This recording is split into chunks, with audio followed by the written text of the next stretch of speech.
Buongiorno e ben ritrovati con una nuova edizione del TG Flash di New Sicilia.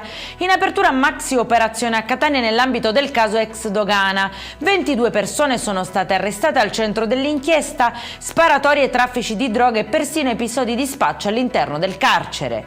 Tragedia nel siracusano tra Floridi e Solarino, dove un ragazzo di appena 16 anni ha perso la vita in un violento scontro tra un'auto e una moto. Per il giovane purtroppo non c'è stato nulla da fare, sono in corso gli accertamenti per ricostruire la dinamica dell'incidente.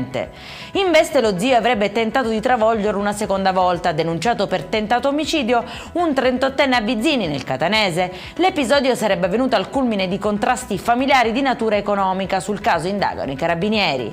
Ben 131 professori irregolari scoperti in una scuola paritaria di Agrigento. I controlli hanno fatto emergere presunte anomalie nelle posizioni lavorative dei docenti, con sanzioni complessive per oltre 435.000 euro.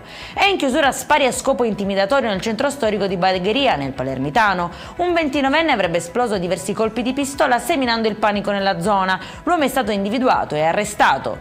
Per questa edizione è tutto, prossimo appuntamento alle 19:30. Buona giornata.